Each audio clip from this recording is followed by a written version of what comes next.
Olá, olá, olá. Muito boa noite. Falta 1 minuto para 7 horas, mas já estou aproveitando para abrir a sala, ver se está tudo certinho. Esperar a galera aí entrando para a gente começar mais um dia de estudo. Agora eu estou olhando no meu celular para conferir se realmente estamos no ar.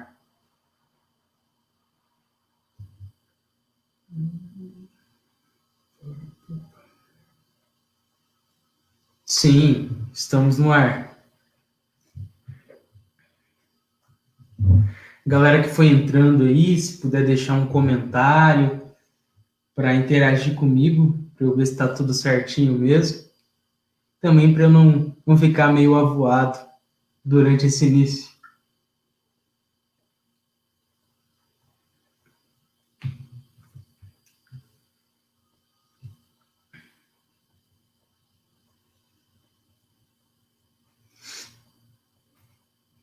Vou esperar um pouquinho mais e logo a gente começa.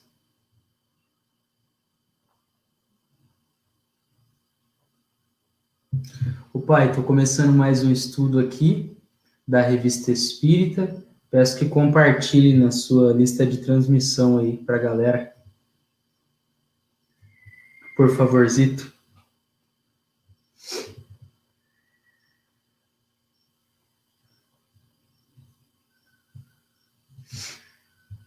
Esperar um tempinho mais e a gente já começa.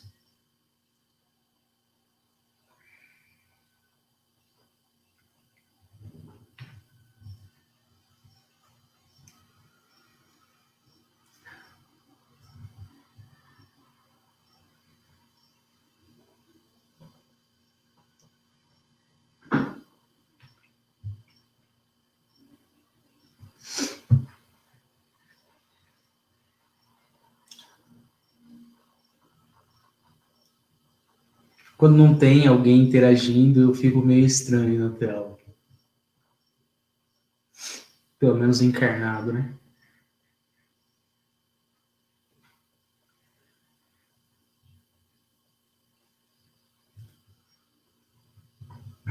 Vamos começando.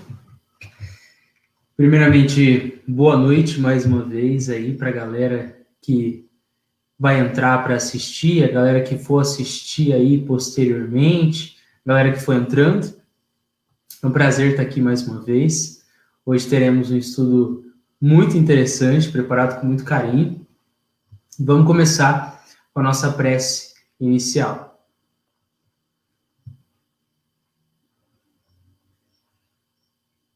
Vamos elevar cada vez mais o nosso pensamento a Jesus, agradecer a oportunidade de estarmos juntos mais um dia, agradecer o amparo dos espíritos amigos, dos benfeitores espirituais que venham ao nosso encontro, buscando o nosso concurso fraterno, buscando auxiliar-nos, posto que tanto precisamos no atual estágio evolutivo.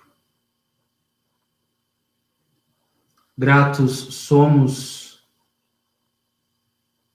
ao Senhor, Deus nosso Pai, que nos acolhe, que nos ampara, que nos oportuniza providencialmente a evolução. Que aproveitemos a noite de hoje, ou qualquer outro período, o coração em ternura, enviando ternura aos nossos irmãos. Posto isso, mais um estudo se inicia com muito amor e muita luz. Que assim seja. Olha só a galera entrando. Olá, papai. Olá, Marcos Lourenço. Muito boa noite. Prazer estar aqui com vocês. Eu já fiz a nossa prece inicial, levando em conta o nosso horário, mas vocês fiquem à vontade aí. E, como de praxe, podem interagir a qualquer momento, mandar mensagem, dúvidas, reflexões.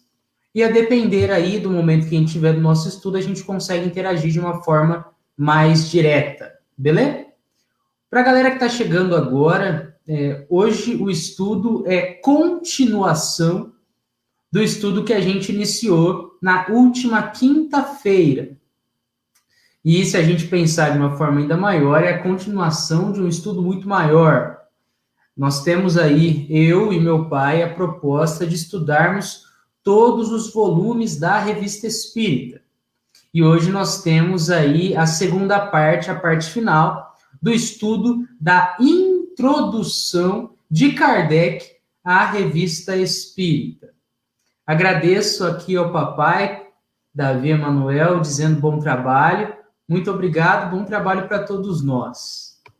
Então, gente, como nós estamos fazendo, boa noite, Roberto, bom que você está aqui. Eu vou fazer aquela exposição básica de slides e vou conversando com vocês e vocês vão conversando comigo, beleza? Como também de ordinário, eu estarei continuamente olhando para baixo porque meu celular está posicionado aqui à minha direita. Então, eu vou ficar aqui sempre dando uma olhadinha para ver se vocês mandaram alguma mensagem e se eu consigo interagir com ela de alguma forma. Beleza? Então, vamos lá. Vou pôr aqui para expor. Só um minutinho, porque o PowerPoint, ele às vezes dá um buguinho, né? Dá umas falhas, me impede de abri-lo, mas vai dar certo. Só tem que girar um pouquinho a manivela aqui. E aí eu consigo fazer a exposição para vocês.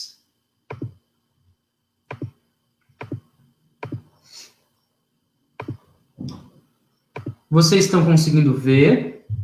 Como é que tá aí para vocês? Peço que vocês digitem, já que não dá para mandar áudio, né, pelos comentários aí do Facebook, só para ter certeza se está conseguindo, se está todo mundo conseguindo assistir a apresentação de slides. Se o meu áudio está bom, a minha imagem está boa. Beleza, papai falou que as coisas estão bem. Ok, então. Fechou, gente. Qualquer coisa é só mandarem aqui nos comentários. Então, como eu estava dizendo, hoje nós temos a parte 2 do artigo introdutório da Revista Espírita aí, de janeiro de 1858. Beleza? Aqui abaixo temos também, como de praxe, as nossas redes sociais. Peço encarecidamente que vocês, caso ainda não nos sigam, já façam isso, ou podem aí deixar anotado para fazerem depois, para depois vocês também estarem por dentro dos nossos próximos posts, sejam em relação à Revista Espírita, sejam em relação a outros estudos, lives que nós estaremos realizando a seguir, beleza? Fechou. Roberto também falou que está visível, então vamos seguindo, galera. Então, no nosso último estudo, a gente conversou sobre várias coisas. Uma parte que a gente pegou muito foi pensar a questão da parte científica.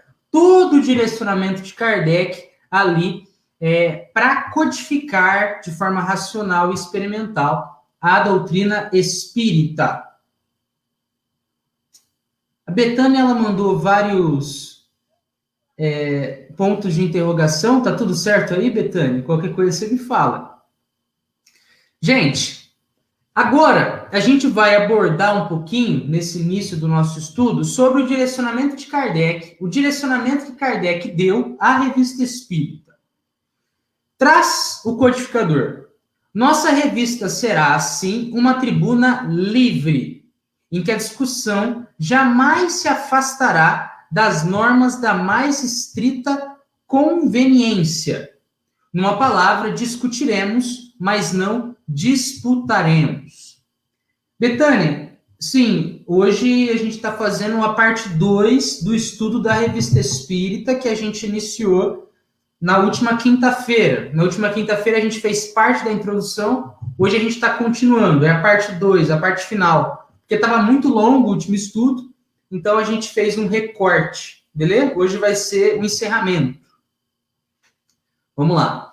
Como vocês viram aqui nesse trechinho que eu peguei da introdução, eu trouxe algumas partes que estão em outra cor, né? Nesse laranjinha que vocês estão vendo. E aí, abaixo, eu fiz referências. O 1 faz referência à tribuna livre, o 2, as normas da mais estrita conveniência, e o 3, discutiremos, mas não disputaremos. Primeiro ponto. O que esse primeiro ponto nos mostra sobre o direcionamento de Kardec à Revista Espírita? A ideia é que haja, né, ou que houvesse, um diálogo entre as partes. E vocês verão aí, conforme a gente for estudando, que realmente há muitas partes em que Kardec está dialogando com outras publicações, sejam publicações de autores clássicos, autores modernos, de jornais da época, de mensagens enviadas à revista, beleza? Por isso que ele vem e apresenta essa ideia da tribuna livre. Como segundo ponto, quando ele fala que a revista, a discussão, elas jamais se afastarão das normas da mais estrita conveniência, ele está querendo nos dizer que é muito importante a manutenção do respeito, certo? E outro ponto também que a gente pode refletir é que apontar divergências, que é uma coisa que Kardec vai fazer muito na revista, não é necessariamente desrespeitar, certo? A gente vai manter as normas da estrita conveniência, vai manter o respeito, mas a gente vai fazer nosso trabalho, certo? E como ponto 3, quando ele vem e nos apresenta, discutiremos, mas não disputaremos. Isso é uma parte muito legal da gente pensar, né? Dá para tirar várias reflexões sobre isso, mas de uma forma sucinta ele está apresentando, a gente vai dialogar, a gente vai conversar, a gente vai botar os assuntos em pauta, mas sem, entre aspas, sangue nos olhos, né? Que é uma gíria aí, mas que serve para a gente pensar de que o objetivo não é que a gente fique em uma guerra de agora eu tô certo, agora eu tô errado, e aí é uma briga, vai, atira de um lado, atira do outro. Não, a ideia não é uma disputa, mas é exatamente discutir as temáticas. Uma coisa que Kardec muito bem faz, até mesmo ele diz isso no Livro dos Médiuns, é que nós pomos a nossa pedra ao lado das outras pedras e deixamos que os leitores vejam qual lado é mais racional. E aí a gente entende melhor ainda o que ele gostaria de dizer com essa expressão de que nós iremos discutir, mas nós não iremos disputar. Beleza? Estão comigo? Por favor, comentem, beleza? E aí, a gente tem mais um trechinho aqui da introdução, e eu acho esse trecho muito curioso. É mais um trecho que mostra a profundidade filosófica do trabalho de Kardec.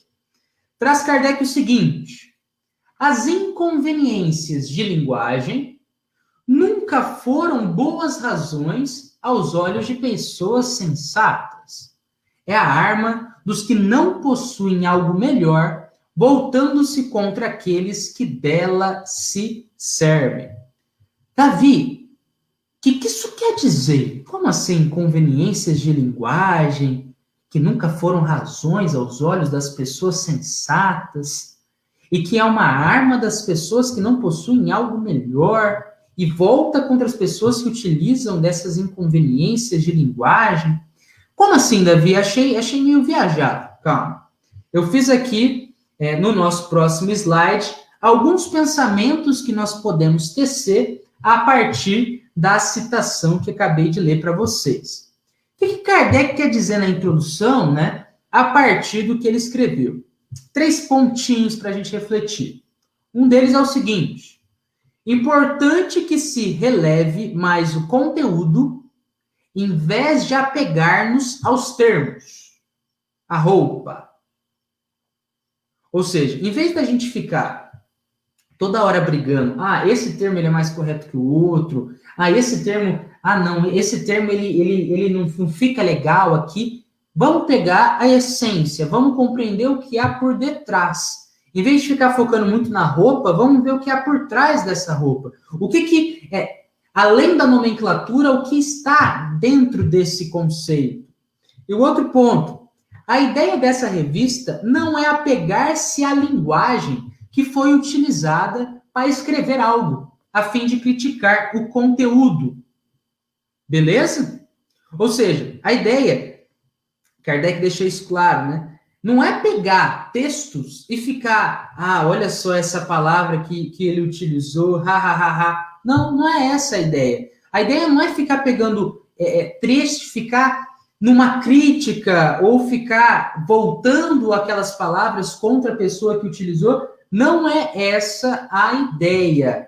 A ideia é exatamente ter, sim, a questão da discussão, do diálogo sobre aquilo, mas não ficar se atendo meramente à linguagem empregada. E o outro ponto final aqui é, Kardec também utiliza dessa frase anterior como uma precaução frente aos potenciais críticos aos termos doutrinários. Então, Kardec vai lá e diz isso aqui para a gente, as inconveniências de linguagem nunca foram boas razões aos olhos de pessoas sensatas, é a arma dos que não possuem algo melhor, voltando-se contra aqueles que dela se servem, para dizer o que para a gente? Para a galera crítica e para a galera adepta, né? Gente, não fiquem presos aos termos. Vamos compreender o que há por detrás deles. Não fiquem apenas pensando, o termo espírito, o termo alma. Vamos pensar o que há por detrás disso. O que isso significa? Isso é mais importante do que a roupa, digamos que a roupa da palavra. Beleza? Deixe-me ver aqui os comentários. Boa noite, Vandinha. Boa noite, mamãe Gilceia. Valeu, galera. Vamos que vamos. Qualquer coisa vocês me falem. Espero que vocês estejam acompanhando. Introdução. Continuemos. Embora os fenômenos de que nos ocupamos se tenham produzido nos últimos tempos de maneira mais geral, tudo prova que tem ocorrido desde as eras mais recuadas. Isso é muito legal para a gente refletir, porque, sim, naquela época ali, século XIX, os fenômenos mediúnicos estavam assim à torta e à direita. Muitos, e muito evidentes, né? Mas o que ocorre aqui é que Kardec está falando, embora esteja bem evidente agora, certo? Desde eras mais recuadas, desde eras mais longínquas, nós já temos fenômenos mediúnicos. Ele não fala, né? Tudo prova que tem ocorrido desde as eras mais antigas. E aí eu trouxe aqui um exemplo, né, que a gente poderia pensar disso sobre eras recuadas. Proximidades do tempo de Cristo. Nós temos um relato de um autor chamado Tertuliano, 150 anos depois de Cristo. Aí também entre, né, os anos de 222. Tertuliano, ele é considerado o primeiro autor dito cristão, católico, a produzir uma obra literária em latim. E no capítulo 23 da Apologética de Tertuliano, de um texto de Tertuliano, nós encontramos a seguinte citação: as cadeiras e as mesas que profetizam são um fato comum. Afinal, o que faz vocês pensarem quando a gente lê sobre cadeiras e mesas que profetizam? As mesas girantes. E aqui a gente está falando de entre 150 a 222 anos depois de Cristo, mostrando como essas ocorrências mediúnicas, elas não se deram exclusivamente na época de Kardec. Beleza? Boa noite, Adriana Ramos. E aqui, gente, mais um trecho bem interessante que Kardec nos mostra. Kardec diz: não há fenômenos naturais nas invenções que acompanham o progresso do espírito humano. Como assim? Não se inventa fenômeno natural. O fenômeno natural, ele existe. A gente não inventa ele. E aqui a gente tem, né, como eu escrevi só para a gente lembrar, um fenômeno natural, ele não se inventa de uma hora para outra. Então a gente não pode dizer que o fenômeno mediúnico ele foi inventado na época de Kardec e até hoje ele ocorre. Não. Fenômenos naturais, eles são, de certa forma, atemporais. Eles ocorrem para trás e para frente. Então, da mesma forma que hoje temos chuva, no passado as pessoas também presenciaram chuva. Beleza? E aqui as comunicações mediúnicas também são consideradas fenômenos naturais. Como aqui, né, num paralelo, numa comparação, como a chuva. E como a chuva acontece no passado, ela acontece hoje também. Beleza? Boa noite aí pra galera que tá entrando. Eu vou beber uma aguinha e a gente já continua. Kardec continua pra gente, então. O que testemunhamos hoje, portanto, hoje Kardec está falando em janeiro de 1858, não é uma descoberta moderna. É o despertar da antiguidade, desembaraçada do envoltório místico que engendrou as superstições, da antiguidade esclarecida pela civilização e pelo progresso nas coisas positivas. Lembrem-se o que a gente falou no estudo passado. Coisas positivas são coisas que a gente consegue analisar de forma factual e experimental. E os fenômenos mediúnicos, eles se enquadram em coisas positivas. Embora a forma de analisar é um pouco diferente, né? Até mesmo levando em conta que a gente conversou na quinta. Não tem como você pegar o espírito e botar no tablado e analisar ele na hora que você quiser, no estalar de dedos, certo? O que Kardec quer dizer para a gente quando ele fala que o que a gente está testemunhando hoje, né, todos esses fenômenos mediúnicos, é o despertar da antiguidade, desembaraçada do envoltório místico que engendrou as superstições. Ele está falando, na antiguidade, nós já tínhamos esses fenômenos, mas esses fenômenos eles eram explicados de uma forma mítica, eles eram explicados de uma forma muito ligada à superstição, muito ligada ao que a gente fala aí de um misticismo, né? Só que agora, com o espiritismo, desperta, acorda, desembaraça. Sabe quando tá tudo junto, o seu fone de ouvido? Ou o cadarço do seu tênis, e você vai lá e começa a tirar os nós e deixar um negócio aparente e bonito? Aí nós encontramos a doutrina espírita. É exatamente esse movimento de retirada do invólucro, retirada da capa, retirada da embalagem, retirada do pacote. Antes a galera estava muito ligada, né? Embora conhecesse um pouquinho da bolacha, estava muito ligada no pacote da bolacha. O espiritismo vem agora, ó. Tira esse pacote da frente e vamos olhar a bolacha. Vamos olhar o cerne, vamos olhar o âmago, a profundidade. Beleza? Tudo certo até aqui, galera? Comentem, por favor. Eu sei que vocês estão interagindo, é boa noite daqui, é boa noite dali, mas vocês estão acompanhando aqui comigo, certo? Queria deixar uma recomendação de leitura para a galera. Temos esse livro chamado Depois da Morte, Leon Denis. E esse livro, ele é muito, mas muito da hora.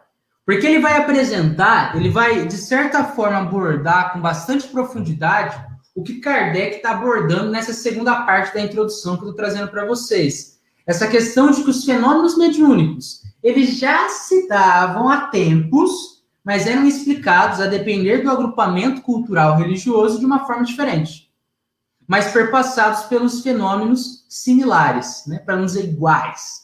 Então, aqui a gente tem um estudo muito profundo desse Leon Denis, um grande estudioso, clássico, né? Se vocês verem aí o ano de nascimento, de certa forma contemporâneo a Kardec, que mostra para a gente muito disso que eu estou falando para vocês. A linguagem, né? O linguajar Não é o dos mais fáceis, mas vale muito a pena na compreensão. Beleza? Voltemos à introdução, amados e amadas. Agora vamos falar um pouquinho sobre as consequências dos fenômenos mediúnicos, segundo o que Kardec apresenta na introdução. Ele nos fala que a partir desses fenômenos mediúnicos, nós temos conhecimento da comunicação que os encarnados podem estabelecer com os seres do mundo incorpóreo. Ou seja, é como se antes a gente não tivesse tão claro para todo mundo ou para outros grupos sociais que a gente tem um certo telefoninho com a galera que já partiu. A gente pode pensar aí como uma mediunidade. Então, como consequência do fenômeno mediúnico, é como um telefone que toca e você percebe, nossa, existe um telefone, então, que eu consigo atender e consigo utilizar para me comunicar. Então, Kardec apresenta que, como consequência dos fenômenos mediúnicos, a gente tem conhecimento de que é possível estabelecer comunicação com os seres do mundo incorpóreo, os espíritos. Outro ponto, né, outra consequência, é o conhecimento, ainda que limitado pela nossa imperfeição moral e intelectual, que nós podemos adquirir sobre o seu estado futuro, sobre o nosso estado futuro. Essas comunicações mediúnicas, elas promovem um conhecimento sobre o universo, sobre a gente, sobre o outro lado, certo? Ajuda a gente a responder de onde eu vim, para onde eu vou, o que eu estou fazendo aqui, que tanta gente se pergunta. Beleza? Gente, tá tudo certo? Os comentários aqui estão parados, eu quero saber se vocês estão comigo. Se eu estou indo muito rápido, se está numa velocidade legal.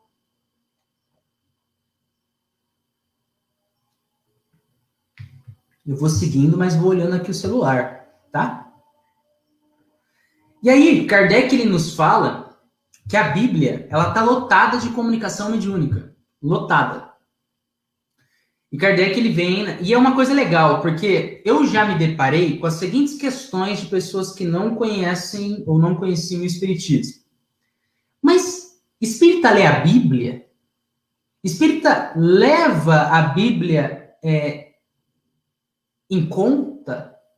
E aqui a gente, Kardec mesmo apresenta, né, que a Bíblia está cheia de comunicação mediúnica, assim como, se a gente pegar o Evangelho segundo o Espiritismo, pelo próprio nome aí, né, a gente já compreende que são estudos sobre as passagens bíblicas, certo? Obrigado, Alessandra Gregório, pelo comentário. Ela falou que sim, estamos acompanhando. Beleza. A Wanda falou, né, só aprendendo, tenho que ouvir mais. Beleza, Vandinha. Qualquer coisa, manda aí no chat. Obrigado por interagirem comigo. Beleza. Kardec, então, fala que a Bíblia apresenta fatos mediúnicos, mas para os céticos, ela não é séria bastante para a autoridade. Para a galera que não acredita, ó, não é séria para mim, para ter autoridade sobre alguma coisa. E para aqueles que são crentes, né, ou muito crentes, são fatos milagrosos, que têm outras formas de ver, né? São fatos miraculosos, sobrenaturais, resultantes de um favor especial de Deus. E isso que eu estou falando é Kardec apresentando a visão de muitas pessoas, sejam elas céticas ou muito crentes. Mas uma coisa que a gente sem dúvida vai estudar dentro da doutrina espírita é que o que a gente aí ouve como milagres, na verdade, muitos deles, quando não são mistificações, são fatos explicados de forma natural e não extraordinária, fora das leis naturais. Algumas ocorrências mediúnicas bíblicas, que eu acho que pode interessar bastante aí vocês, fazer a gente pensar como, nossa, não tinha pensado por esse lado. Mas peguei aqui 3 pontos. Recebimento dos 10 mandamentos. Moisés, Êxodo, capítulo 20, versículo 1 ao 17. Gente, recebimento dos 10 mandamentos não é absurdo a gente aí pensar como um fenômeno de psicografia, certo?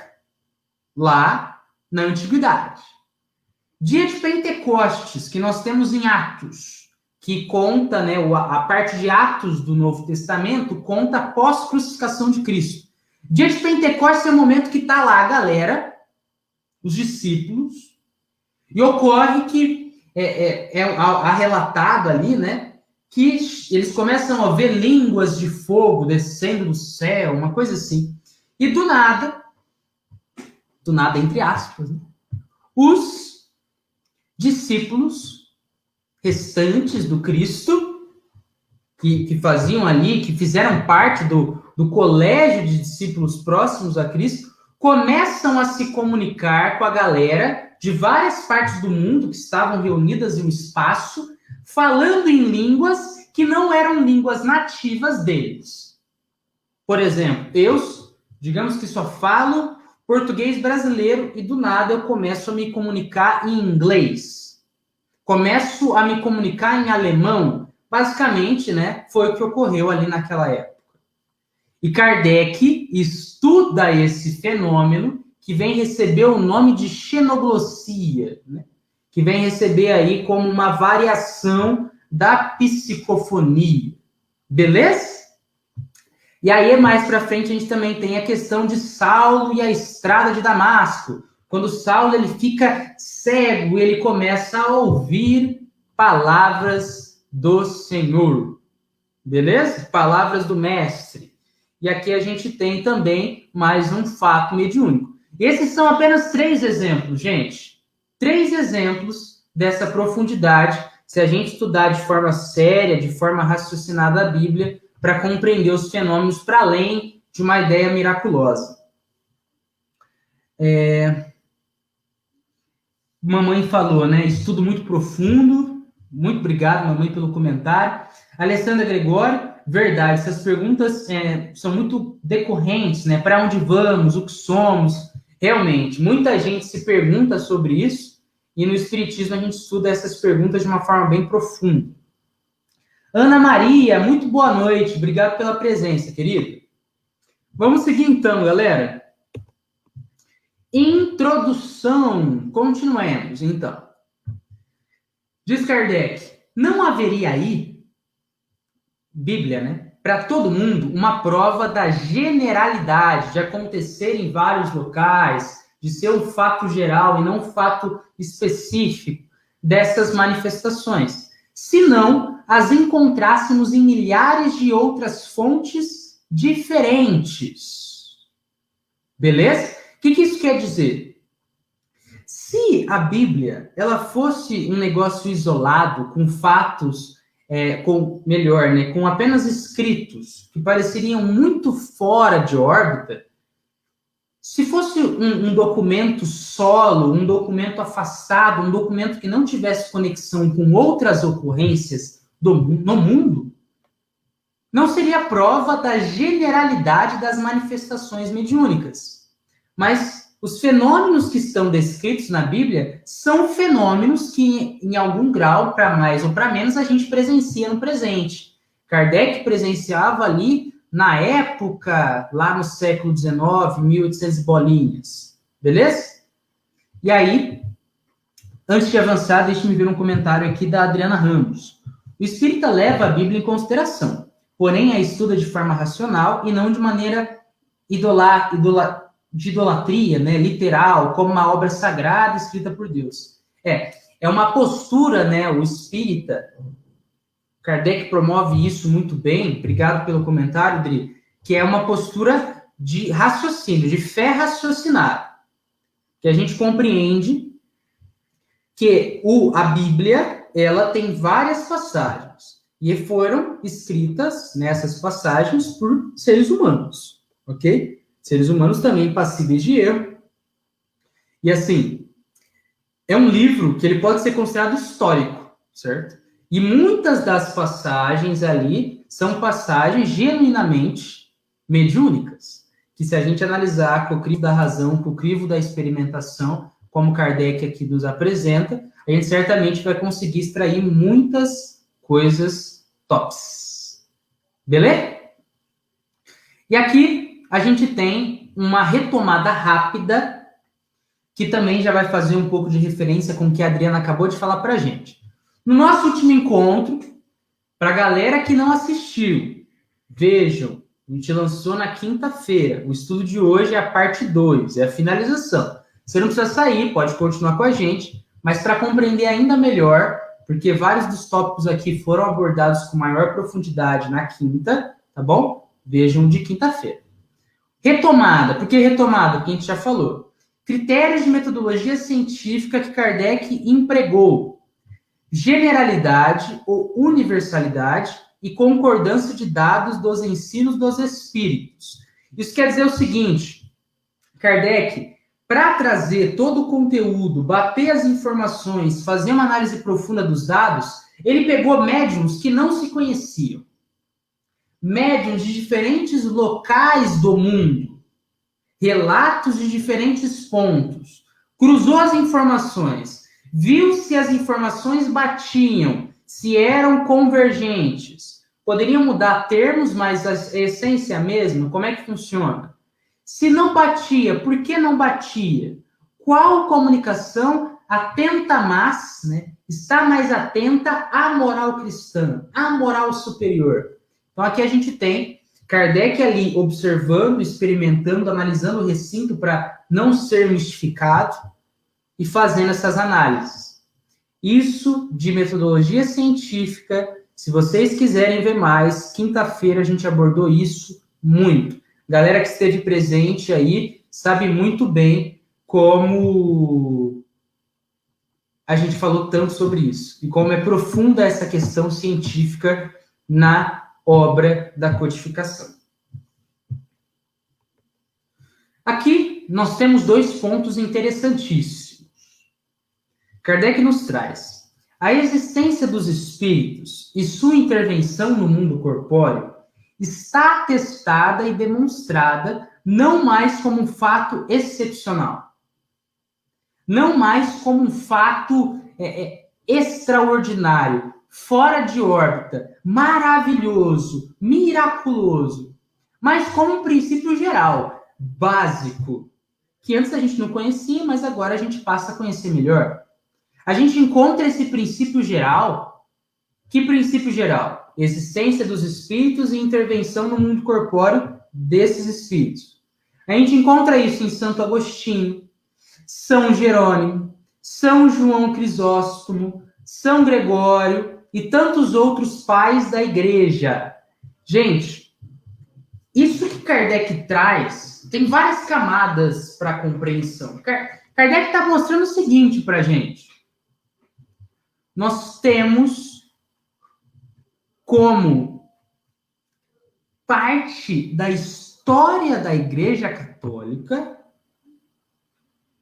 a crença de que há espíritos e que esses espíritos intervêm no mundo corpóreo. Figuras importantíssimas. E não só, né, esse princípio geral, mas ocorrências mediúnicas. Como, por exemplo, tantas histórias do passado utilizando o termo da Igreja Católica, né, a Virgem Maria aparecendo, né, a Santa Maria aparecendo em vários locais, certo? Então a gente tem na própria história da Igreja Católica diversos fenômenos mediúnicos, diversas figuras que apresentavam em seus textos esse princípio geral da existência dos espíritos e como eles intervêm no mundo corpóreo, né? E que eles intervêm. Uma prática muito comum de Kardec, vocês verão isso com muita clareza, na Revista Espírita, é que ele apresenta como a igreja, muitas vezes, nega a si mesma pelas críticas que ela faz ao Espiritismo. Pelas críticas que faz ao Espiritismo. Porque se você critica, né, por exemplo, a comunicação com os espíritos, mas se na história da própria igreja há várias comunicações, você está criticando a gente, está criticando também raízes fundadoras da crença católica. Então isso é um ponto que vai ser muito, mas muito apresentado. Até porque nessa época, gente, qual que era a religião dominante, né? E qual, de certa forma, ainda continua como uma religião dominante, ainda que sofreu transformações? O catolicismo. Então, aí, Kardec teve, como diria o meu pai, muita água para a barba, muita coisa para trabalhar, porque batia de frente continuamente às ideias católicas com a doutrina dos espíritos, o espiritismo. Tudo bem? Belezeira? Estão comigo? Mais uma aguinha, hoje minha boca está ficando seca, eu acabei de jantar, basicamente, então estou naquele momento, vontade de beber água.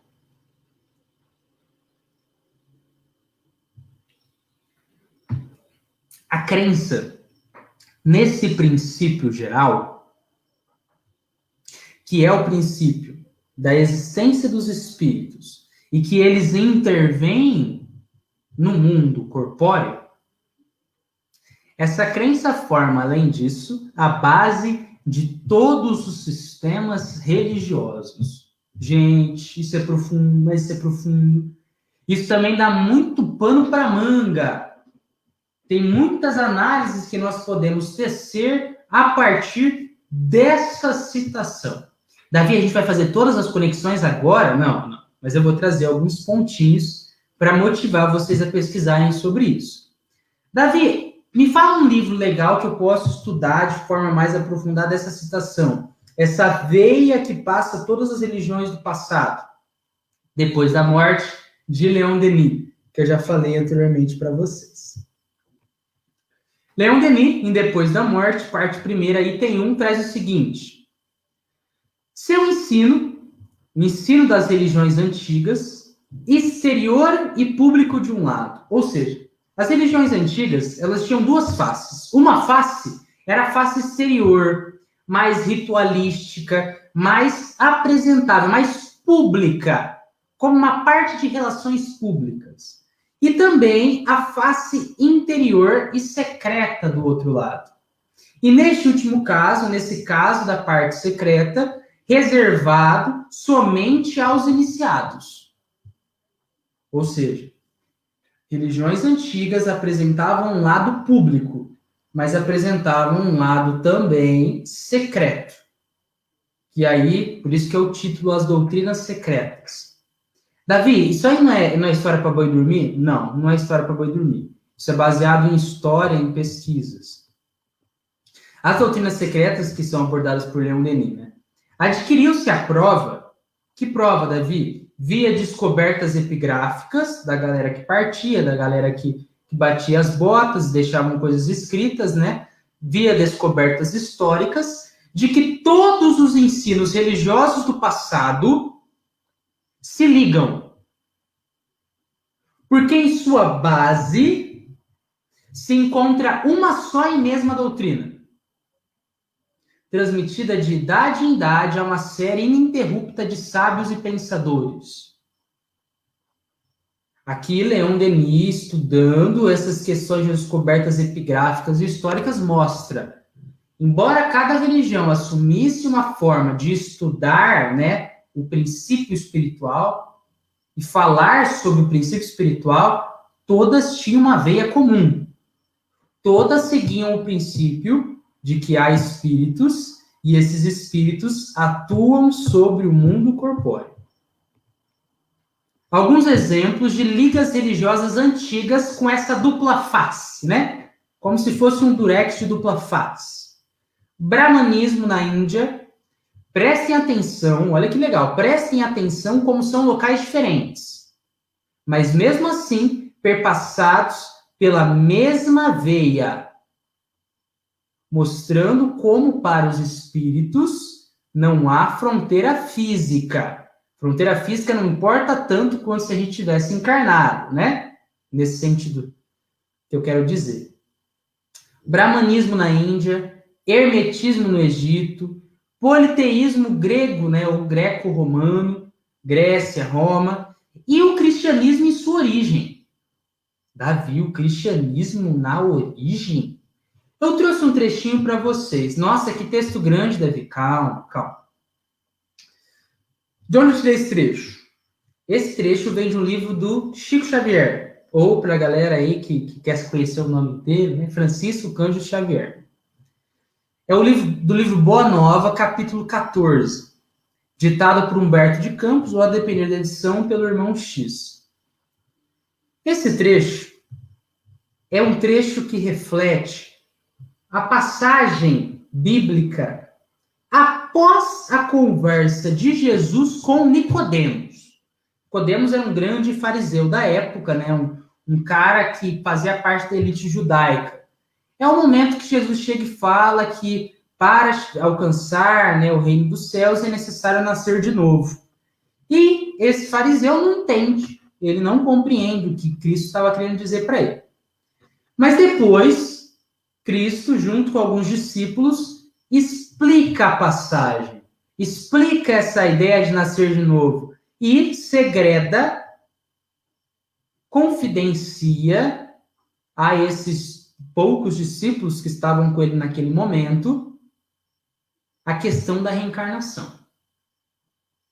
E aí Tiago, que era um dos caras que estava junto, chega e fala, né? Ele se aproxima e sugere a Jesus que proclamasse aquelas verdades novas na pregação do dia seguinte. Basicamente, Jesus, fale sobre a reencarnação, Jesus.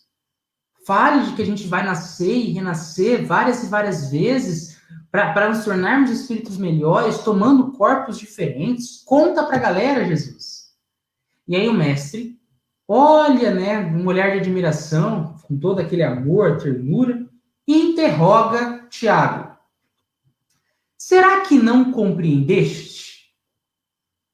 Pois, se um doutor da lei, um fariseu, que era o povo da época, saiu daqui sem que eu lhe pudesse explicar toda a verdade, como queres que proceda de modo contrário para com a compreensão simplista do espírito popular? Com a galera que ainda não tem o cabedal necessário para essa compreensão. Alguém constrói, e ele dá um exemplo, né? Alguém constrói uma casa iniciando pelo teto o trabalho? Não. Precisa ter a base. Além disso, mandarei mais tarde o Consolador. Que Consolador? Espiritismo. A fim de esclarecer e dilatar os meus ensinos. Esse trecho, ele nos mostra o seguinte, gente, além de várias outras coisas que a gente poderia refletir. Jesus tinha uma postura com os discípulos, certo? Digamos que ele trazia conteúdos aos discípulos que ele não trazia de forma tão mais explícita e explicada para outros segmentos da sociedade da época. Aqui a gente percebe essa questão de uma dupla face, que no cristianismo mantém essência, mas é mais explicada para o colégio restrito de discípulos e mais alegórica para a galera que não tinha ainda ali o cabedal para uma compreensão mais aprimorada, certo? Beleza? Paz e amor, estão comigo?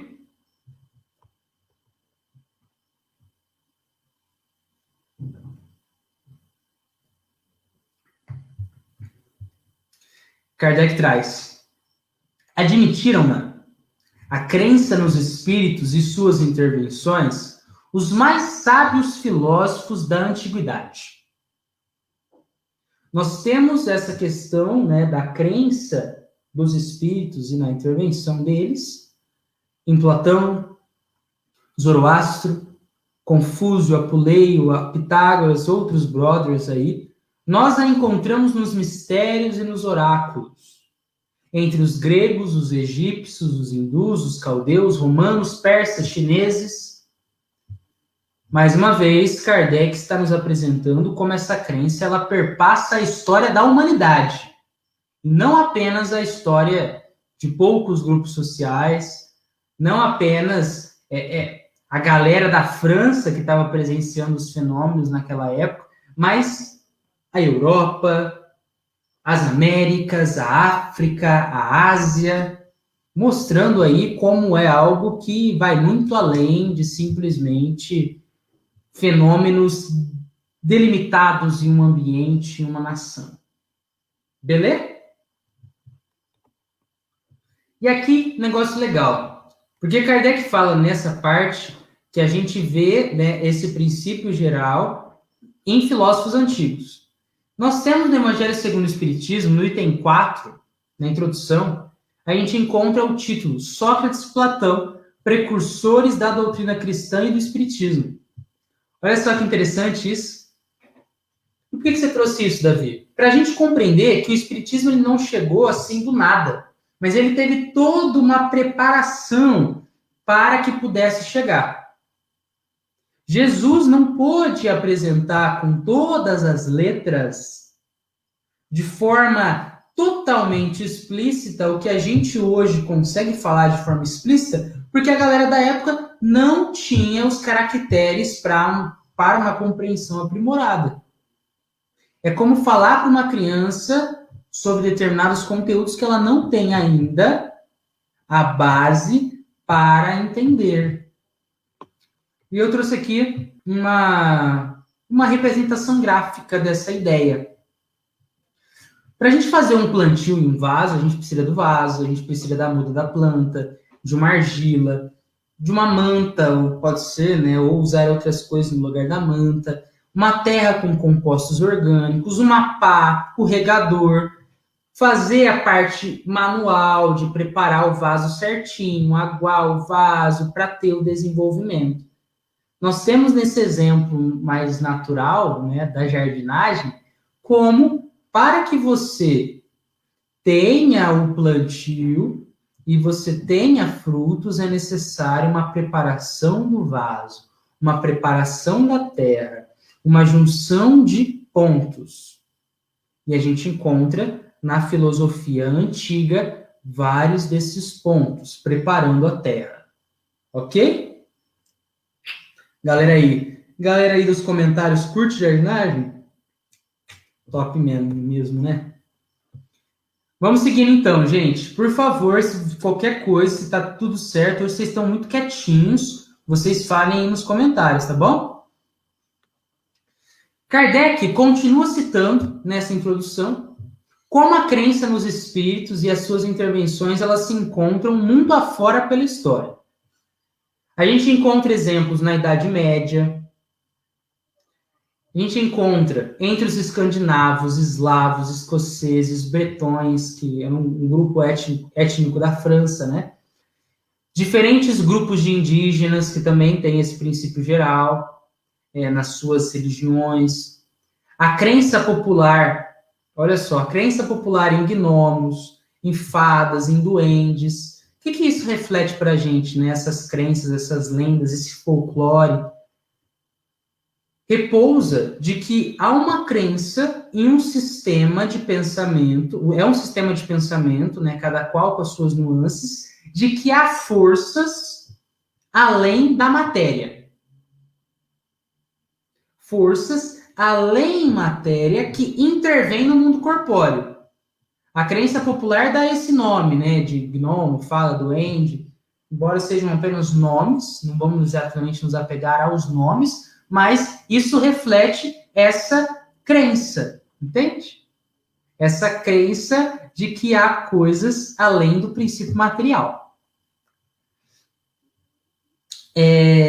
Aí tem aqui os nossos comentários. Boa noite, Alexandre Tenório. Obrigado pela presença. Sueli, gostei do exemplo da planta. Ô, Sueli, é muito legal. E Jesus, ele gostava muito de exemplos da agricultura, de cuidar da terra. A gente, por exemplo, tem a parábola do semeador, né, que fala sobre semente, terra boa, terra que não é boa. Um negócio bem legal de se estudar.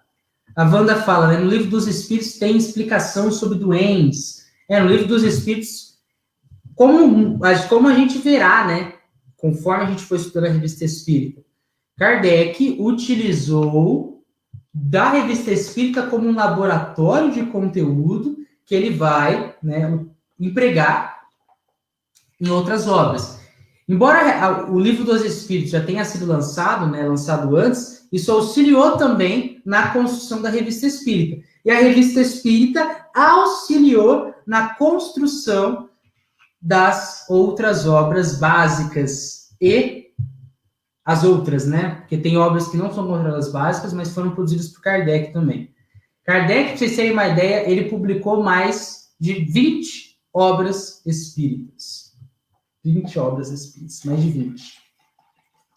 Vocês encontram essas obras unidas ali no mesmo sistema, no Kardecpedia. Não sei se vocês já ouviram falar do Kardecpedia, mas vale muito a pena. Vocês conseguem acessar de forma fácil, tem aplicativo para o celular também.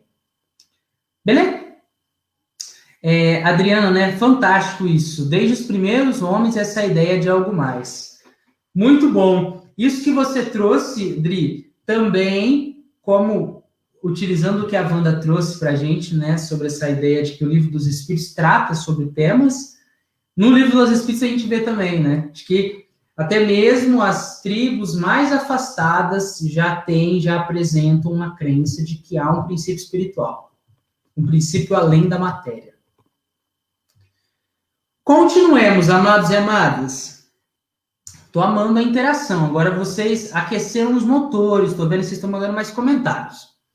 Encontramos a prática das evocações, né, de chamar e conversar com os espíritos entre os povos da Sibéria, no Kamchatka, na Islândia, entre os indígenas da América do Norte, os aborígenes do México, do Peru, na Polinésia e aqui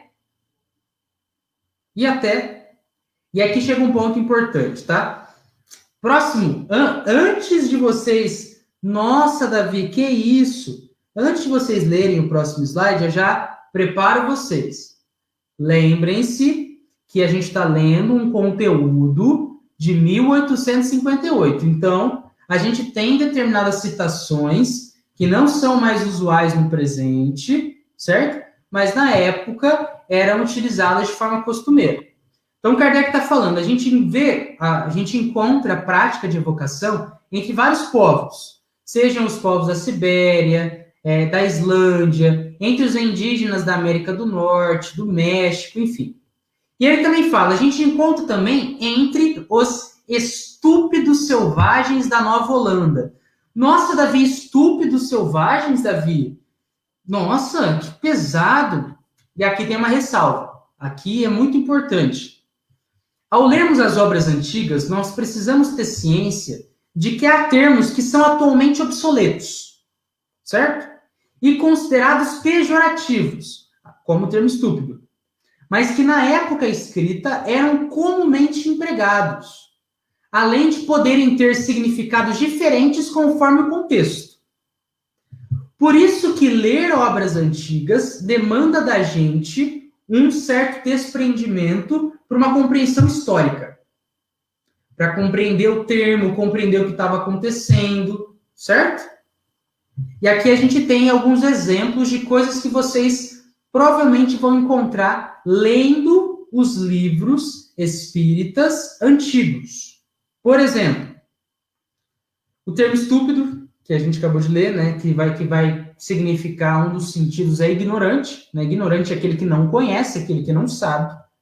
O termo também idiota, o termo alienado, vocês vão encontrar também, que hoje a gente utiliza no lugar a ideia dos deficientes intelectuais, né? Aqui são apenas alguns exemplos, tá, gente? De ter essa postura, de antes da gente se escandalizar quando lê algumas coisas, lendo a Revista Espírita ou outras obras, ter essa postura de compreender a época que aquilo foi escrito. Ok? A Ana falou, né? Desde as pinturas rupestres. Sim, pinturas rupestres. Se a gente pegar, se vocês procurarem bem as pinturas rupestres, vocês verão que desde das pinturas feitas pelos chamados homens da caverna, já tínhamos representações de seres iluminados. Então, tinham as pessoas desenhadas embaixo e seres iluminados em cima, assim. Então, isso mostra muito também essa ideia do princípio espiritual. Aí, seguindo o nosso baile, antes eu vou tomar uma aguinha. Hoje minha boca está super seca.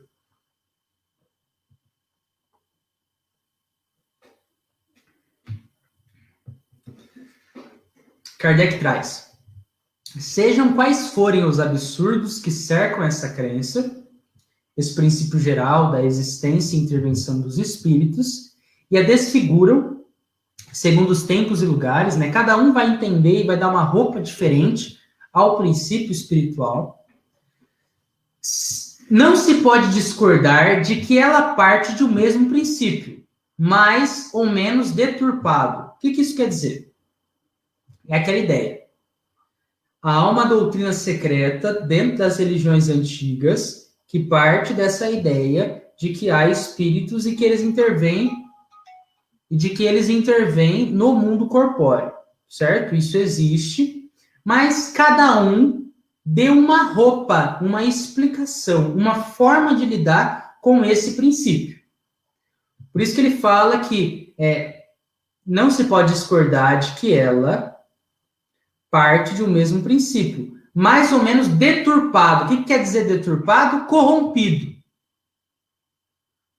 Como assim corrompido? Cada agrupamento antigo significou o princípio espiritual de alguma forma, foi o que eu falei. Inclusive, adicionando preconceitos e práticas materiais na relação com o espiritual. Então, um exemplo, para conversar com esse espírito, eu preciso dar 3 voltas no meu eixo, eu tenho que ficar correndo em volta da sala. Então, desenvolveram-se rituais em cima do princípio espiritual a partir da crença de que aquilo seria necessário para a comunicação ocorrer. E aí, como eu escrevi, esses rituais, muitos deles, não baseados, né, não fundamentados na plena razão. Simplesmente como uma ferramenta externa, uma ferramenta material, do que uma ferramenta importante para a comunicação ocorrer. Beleza? Por isso que, embora haja uma doutrina secreta nos diferentes segmentos religiosos antigos, cada segmento religioso tem a sua cara, tem a sua peculiaridade, tem a sua forma de funcionamento. Beleza? E aí Kardec fala, né? Essa lógica ancestral, essa ideia de que há espíritos e eles intervêm, não sobrevive à toa, né? Não passa tanto tempo e no seio de tantas religiões sem que houvesse algum fundo de verdade ali, certo? Para descobrir com clareza o que envolve esse princípio espiritual, para descobrir a verdade, é necessário pesquisa e rigor, que Kardec muito bem trabalhou, com muita pesquisa, muito método e muito rigor. Gente, olha que legal essa citação. A história da doutrina espírita, de certo modo, é a história do espírito humano. Como assim? A história da doutrina espírita, de certo modo, é a história do espírito humano? Cada fase da história foi perpassada por uma preparação intelectual e moral para a chegada do espiritismo.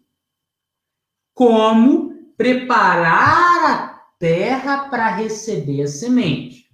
Uma preparação da terra, temporada a temporada, para que o espiritismo pudesse chegar e ter o seio da terra preparado. Certo? Então, isso é bem importante da gente ver. Então, quando Kardec escreve que a história da doutrina espírita é, de certo modo, a história do espírito humano, significa que a história da doutrina espírita ela vai muito além do que simplesmente Kardec começar a codificar a doutrina espírita. A história da doutrina espírita ela vai além da história de Kardec. Beleza? Da hora? E Kardec diz que nós temos que estudar a história do espírito humano com a revista espírita, né? Em todas as fontes, as quais fornecerão observações instrutivas e interessantíssimas. Não é só uma leitura técnica chata, mas, não que toda leitura técnica seja chata, mas não é uma leitura simplesmente de termos técnicos, mas é uma leitura que ela é muito interessante, ela cativa a gente, ela movimenta a gente. E aqui Kardec está basicamente falando, gente, a revista espírita ela vai ser legal, não desistam dela, sabe? E eu falo isso para vocês. Continuem. se esforcem para estar aqui junto. Se vocês não conseguirem assistir no dia, pelo menos busquem assistir no outro dia, se vocês estiverem mais de boas, mas vocês vão ver que é muito legal. E motiva a gente também a crescer, a se desenvolver e a aprender muitas coisas. Dessa forma, nós teremos a oportunidade de explicar a origem de diversas lendas e crenças populares, evidenciando o que toca à verdade, a alegoria e a superstição. A Revista Espírita ela vai abordar o que, como nos conta Kardec, diversas lendas, crenças populares, folclores, e mostrar o que é verdade, o que é alegoria, o que é superstição. Muito legal, muito legal. A Adriana fala, né? Tudo amarrado e organizado pela espiritualidade. Exatamente. É aquela ideia, né? Deus não dá nó cego, né?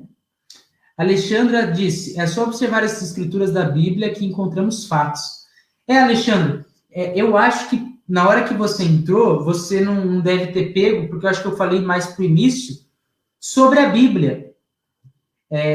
Ou você deve ter pego, eu não sei exatamente o horário que você entrou, mas a gente falou hoje mais cedo sobre como a Bíblia está cheia de comunicações mediúnicas. Nós estudaremos também fatos mediúnicos da época de Kardec, com explicações dos princípios que os regem, ok? Entre aspas. A respeito, faremos notar que esses princípios, eles decorrem do próprio ensinamento dado pelos espíritos. Ou seja, os princípios que nós estudaremos na Revista Espírita, que fazem parte dessas comunicações mediúnicas, são princípios notificados pelos espíritos. Notificado pelos espíritos. Fazendo sempre a abstração de nossas próprias ideias. O que isso quer dizer? Kardec, ele está falando assim, os princípios que a gente vai estudar e vai apresentar na Revista Espírita e também nas outras obras da doutrina espírita são princípios notificados, são espíritos enunciados, apresentados pelos espíritos superiores. E eu, Kardec, estou fazendo sempre a abstração, tirando da jogada as minhas próprias ideias. Eu não estou botando aqui a minha opinião, certo? O que eu estou pensando sobre determinado assunto. Teorizando a partir da minha cabeça. Não é esse o caminho. Beleza? Uma obra que talvez a gente possa sentir um pouco mais de Kardec, e aqui é um parênteses, são obras póstumas. Obras póstumas. Obras póstumas, esse é um comentário que eu gosto de fazer, porque Obras Póstumas não foi publicado por Kardec. Obras Póstumas foi um livro, por definição, póstumo, após a morte de Kardec, após o falecimento de Kardec. E uma coisa que Cosme Massi, que é um dos estudiosos da doutrina espírita, criador do Kardecpedia, falou uma vez no estudo que eu participei, e eu acho relevante compartilhar, Obras Póstumas, embora ali tenha o nome de Allan Kardec, foi publicado após a partida dele, certo? E se não foi publicado enquanto ele estava encarnado, é possível que houvesse conteúdos ali que ele ainda tinha que revisar, que ele ainda tinha que mexer, que ele ainda tinha que incrementar, revisar, botar em pauta uma maior criticidade. Então, esse é um ponto interessante da gente pensar. Porque você pode ler algumas coisas em Obras Póstumas e falar, nossa, não sei. Ok, mas tenha isso em mente. É possível que Obras Póstumas, sendo que foi um livro lançado pós a desencarnação de Kardec, seja um livro incompleto, que pode ter um pouco mais de Kardec ali, tá bom? É só um parêntese, uma ressalva quando vocês forem estudar essa obra. Aqui, gente, uma questão interessante. A expressão Espiritismo kardecista, ela é coerente? O que vocês acham? Não. Não é uma expressão coerente. Por que não é uma expressão coerente? Não se acanhe se você já utilizou ou utiliza essa expressão. Vamos entender um pouquinho por que o espiritismo kardecista é um problema. Espiritismo kardecista faz referência a um espiritismo de Kardec. Certo? Seria a mesma coisa que falar, botar qualquer termo e falar o nome do termo e na frente escrever platonista, nietzscheano, franksteniano, kardecista. Você caracteriza, você põe como daquele ou daquela o conteúdo anterior. E o espiritismo não é o espiritismo de Kardec. Kardec não é possuidor do espiritismo. O pedagogo, Kardec, foi o codificador da doutrina espírita, da doutrina dos espíritos. Kardec serviu para organizar as informações conforme o crivo da experimentação e da razão. Certo? Tal nomenclatura dá a entender que existem outros tipos de espiritismo, mas não há. Porque quando você fala espiritismo kardecista, isso quer dizer que há outros tipos de espiritismo, mas o espiritismo é uma doutrina única. Se você tira um ponto ou soma um ponto que não é um dos seus princípios basilares, não é mais espiritismo. Pode ser espiritualista, mas não é espiritismo. Pera, tem diferença, Davi? Tem diferença. Toda corrente religiosa que acredita que há um princípio além do princípio material é espiritualista. Mas o espiritismo é um só. O espiritismo, ele é espiritualista. Ele acredita que há um princípio além, tem a convicção, tem a certeza experimentada, racional, de que há um princípio além do material. A vida não se resume do zigoto ao túmulo, certo? Mas nem toda corrente espiritualista é espiritismo. Espiritismo é um só. Outros exemplos de correntes espiritualistas. Catolicismo. Não tem um céu, não tem um inferno na crença. Religiões protestantes. Umbanda. Candomblé. Essas religiões são espiritualistas, mas não são o espiritismo. Beleza? Deixa eu me ver aqui. A Ana Machado nos conta. Ó, sim, obras póstumas é assim. O Wagner Paixão também fala isso. Interessante. Interessante. A Alexandra falou, eu uso. Que interessante, Davi. Tudo bem, Alexandre. O importante é que a gente vai aprendendo e vai, pouco a pouco, aí, mudando também a forma que a gente se refere ao espiritismo. Faz parte. Eu também não sabia, né, quando eu entrei, comecei a conhecer a doutrina espírita, que havia essas mudanças, né, que fazia tanta diferença um termo. A Adriana fala, outras correntes espiritualistas se utilizam no termo espiritismo e espírita, o que muitas pessoas se diferenciam usando o termo kardecista.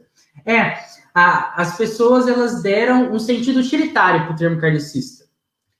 Mas é possível que a gente possa estar fazendo, de certa forma, um desserviço quando a gente utiliza o termo kardecista e não explica que são coisas diferentes, espiritismo, de outras correntes espiritualistas, porque dá a entender que Kardec é o pai do espiritismo, quando Kardec ele é só um mensageiro, ele é só um intermediário, certo?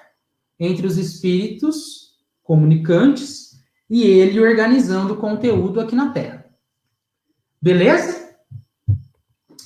Já continuo a falar sobre isso.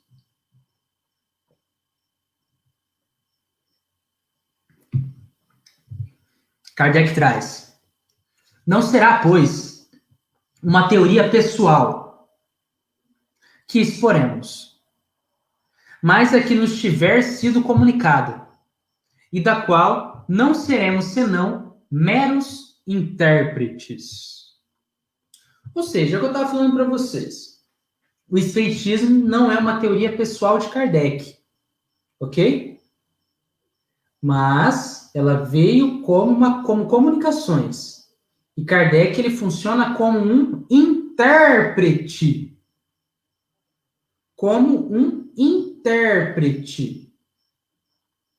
O que significa intérprete? Quais definições a gente pode dar para o intérprete? Pesquisei no Google. O que a gente encontra? Pessoa que atua como intermediária entre indivíduos que não falam a mesma língua. E, gente, para pensar. De certa forma, a gente tem dificuldade para falar a mesma língua que os espíritos. A mesma língua. No sentido de que nos falta ainda vocabulário.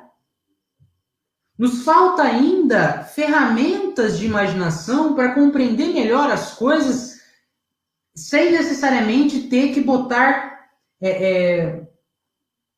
fazer tantas comparações na compreensão. É como se Kardec assumisse essa posição de intérprete como um intermediário que, a partir dos exemplos, vai esclarecer para a gente o espiritismo. Outra definição para o termo intérprete: aquele que serve para revelar o que está oculto.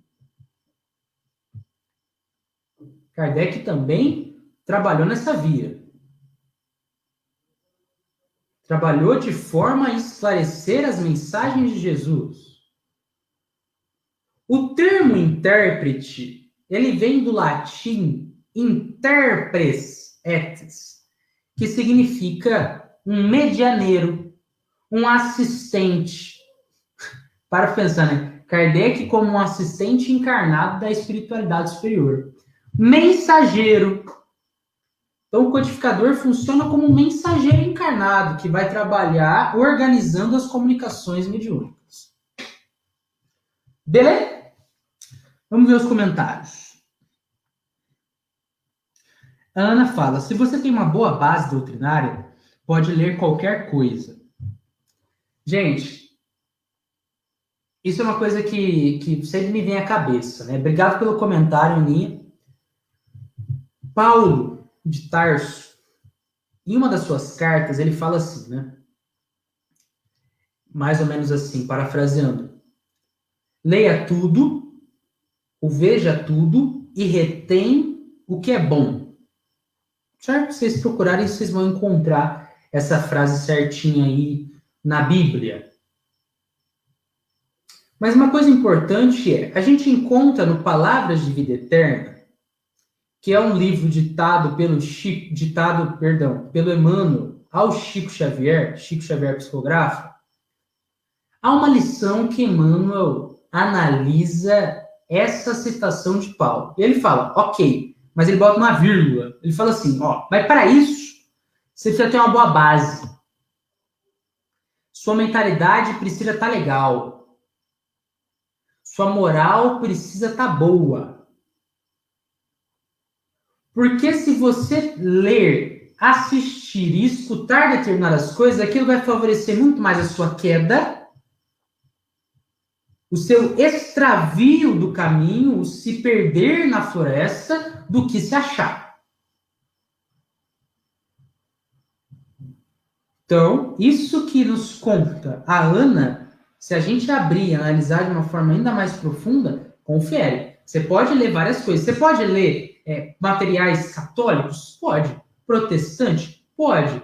Eu posso ler filosofia niilista, pesadona? Pode. Mas você precisa, para favorecer muito mais o se manter uma boa vibração, ter uma boa base doutrinária para compreender e discernir o joio do trigo e ter um humor mais estável, para que você não se perca no conteúdo que você for assistindo na sua Netflix, no seu YouTube, para que você não se perca nas mensagens que você for ler no seu WhatsApp, Para que você não tome algo como espírita, que não é espírita, é antidoutrinário, mas está num livro de um escritor dito espírita. Tá bom? Obrigado pelo comentário. Isso, a Ana fala, né? Fica uma leitura crítica, isso aí. A Estela falou, né? Ele foi como um jornalista que intermediou. Exato. Até, se eu não me engano, eu falei, né, sobre isso no último encontro. Eu até utilizei essa frase, eu acho, Estela. Acho que Kardec ele funcionou exatamente como um jornalista. Essa sua frase serve mesmo para a gente retomar essa lembrança. Muito obrigado. Kardec, então, nos diz: abarcaremos todas as fases das manifestações materiais e inteligentes do mundo incorpóreo. Então, ele fala: eu não vou deixar de fora as manifestações materiais. Eu não vou deixar de fora as batidas, os sons, as mesas girantes. Como eu não vou deixar de fora as psicografias, as psicofonias, os outros fenômenos inteligentes. Certo? Então, ele está falando: a gente vai estudar, e a gente vai estudar vários tipos de manifestação. Beleza? E olha a convicção, né? A convicção de Kardec, que linda, que linda. A doutrina espírita nos oferece, enfim, a única solução possível e racional de uma multidão de fenômenos morais e antropológicos, dos quais somos testemunhas diariamente e para os quais se procuraria inutilmente a explicação em todas as doutrinas conhecidas. Gente, eu acho essa citação tão interessante porque vem de um cara com um espírito muito científico, muito estudioso, que lá no início, quando estava começando a pesquisar sobre as coisas, tinha uma postura muito, mas muito cética frente a tudo ali, tudo aquilo. E ele vem e chega e nos diz: a doutrina espírita nos oferece, enfim, a única solução possível e racional de uma multidão de fenômenos morais e antropológicos. Para um cara desse chegar e escrever isso, ele tem que ter uma convicção muito forte. E para defender isso, até o seu desencarne, para além do seu desencarne, uma outra convicção ainda muito forte também. Mostrando para a gente aí como é profunda a doutrina espírita. Se uma pessoa de fora chegar e ler isso aqui, vai falar: nossa, Kardec, esse cara aí é muito presunçoso. Mas para gente que está estudando há tempos, galera que já está, quem sabe, bem mais velho na doutrina, estudando, lendo desde o início, você percebe como o que Kardec diz aí não é nada mais que a verdade. A verdade. Top, hein? Top. A Revista Espírita, ela funciona para a gente também como uma sonda social. Como um instrumento que vai cavucar a sociedade em busca de respostas. Ou melhor, vai cavucar a sociedade para botar em evidência os fatos e, a partir da comunicação dos espíritos, apresentar as explicações e a forma de resolver os BOs, os boletins de ocorrência. É uma lupa posta sobre o espírito, a sociedade e o universo. Então, até corrigindo o que eu acabei de falar, a Revista Espírita ela não vem para procurar resposta na sociedade em si, mas utiliza da sociedade para apresentar as respostas dos espíritos. Ela serve como uma lupa para que a gente enxergue melhor o espírito, a sociedade, o universo, a Deus, a natureza, o conhecimento, a razão, a lógica, o que a gente come, o que a gente faz ou deixa de fazer. Profundo, né? E aqui, gente, olha que interessante. Da apreciação desses fatos, ressaltarão naturalmente ensinamentos úteis quanto à linha de conduta mais conforme a sã moral.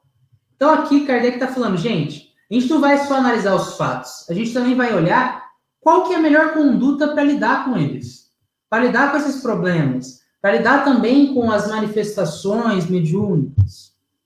Em suas instruções, os espíritos superiores têm sempre por objetivo despertar nos homens o amor do bem através dos preceitos evangélicos. Por isso mesmo, eles nos traçam o pensamento que deve presidir a redação dessa coletânea. Os espíritos superiores, então, traçam, todo o caminho ali para a gente se tornar, para nós nos tornarmos espíritos melhores, a partir dos preceitos que Jesus nos apresentou e nos apresenta. E esses mesmos espíritos superiores são aqueles que presidiram, aqueles que direcionaram, aqueles que tiveram como presidentes, por isso que seria de presidir, estavam à frente da redação dessa coletânea. Kardec estava assim ali escreveu? Sim, mas sempre orientado pelas comunicações mediúnicas, as várias, com os espíritos que falavam, Kardec, aqui sim, aqui não. Kardec, então, como a Estela nos lembrou, um grande jornalista. Belezeira? Mais uma aguinha e a gente segue.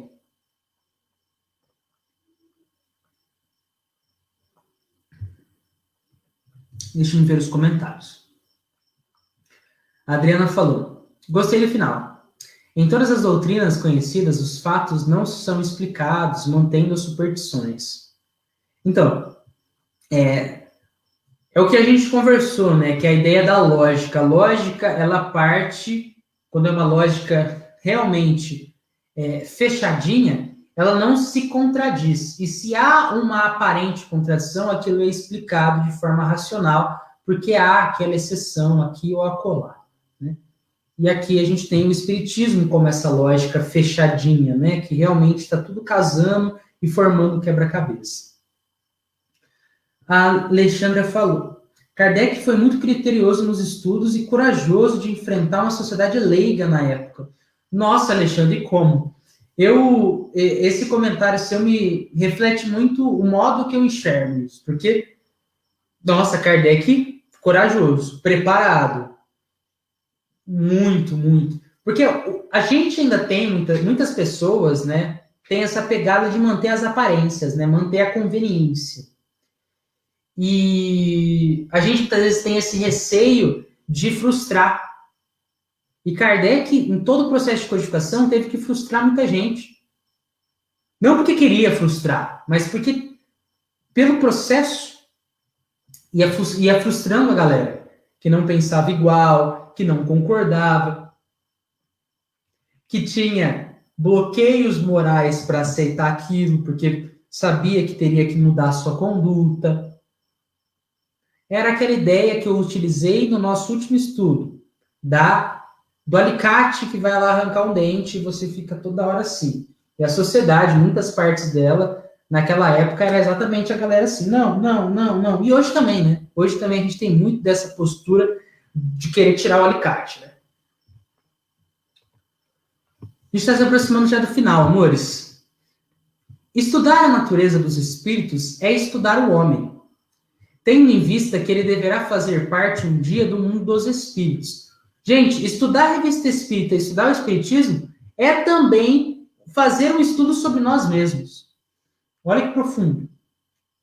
Eis porque acrescentamos ao nosso título principal, diz Kardec, o de Jornal de Estudos Psicológicos, a fim de fazer compreender toda a sua importância. Davi, mas o que é jornal psicológico? O que significa? Tem várias denominações, mas aqui no caso a denominação mais coerente é que psicológico, um dos sentidos, se vocês pegarem a etimologia da palavra, a análise lá de quando nasceu essa palavra, na antiguidade, psicológico faz referência à alma. E a gente sabe que alma é o espírito encarnado. Então a gente vê aqui que Pensar sobre jornal de estudos psicológicos é pensar no jornal de estudos da alma. Mas não só da alma em si, mas da alma, seja ela encarnada, seja o espírito, seja que alma é só um termo didático para o espírito encarnado, né? Então, seja o espírito emancipado, seja todas as suas relações, por ser uma alma, as suas relações com as leis divinas, as suas relações com Deus, as suas relações com o universo. Beleza? Por isso, Jornal de Estudos Psicológicos. Profundo, gente. Muito profundo. Muito profundo. E aqui eu deixo uma mensagem para vocês. Aproveitem o estudo da Revista Espírita para conhecer-se e transformar-se. Isso serve para mim também.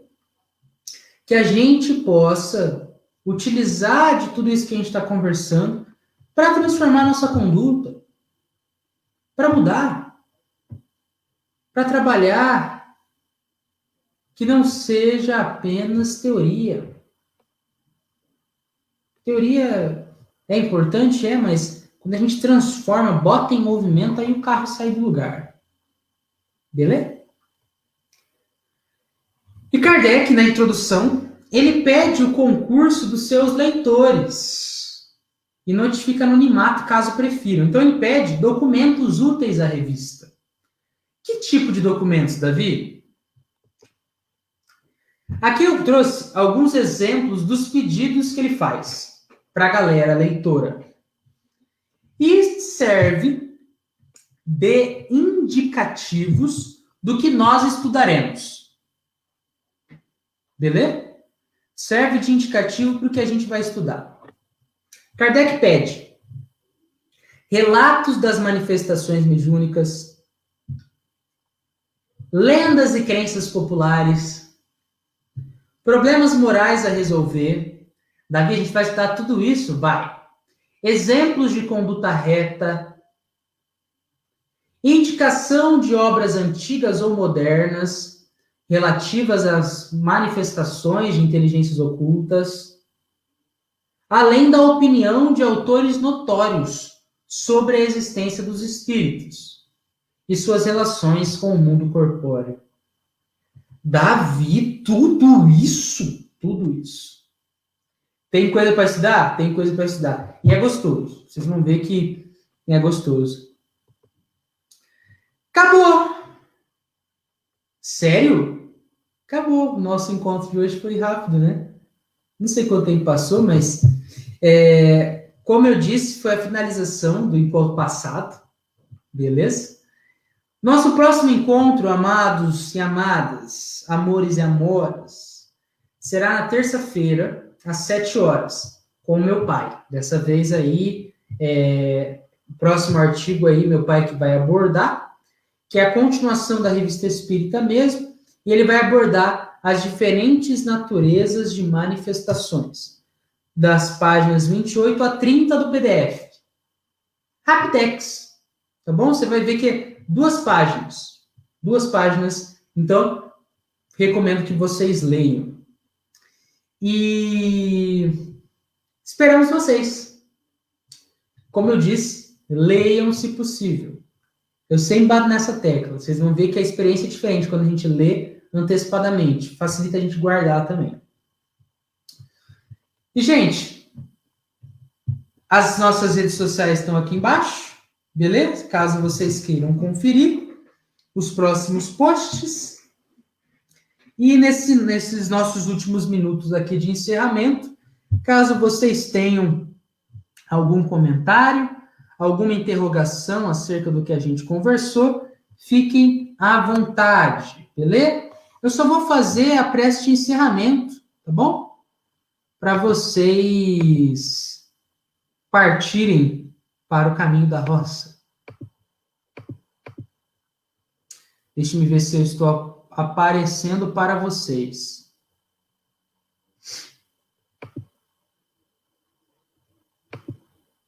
Aí, eu acho que estou aparecendo. Tinha travado. Beleza, galera? Obrigado, tá? Pela presença de vocês. Obrigado por todo o afeto, por todos os comentários.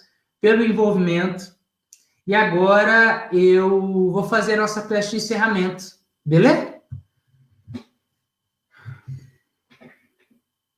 Pai amado, muito obrigado pela presença.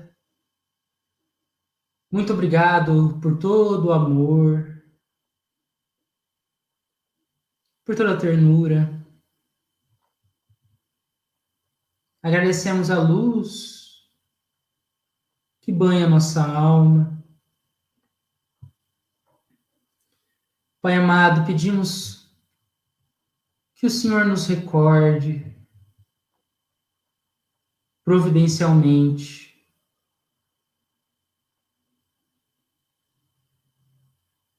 tudo que aqui escutamos, tudo que aqui falamos,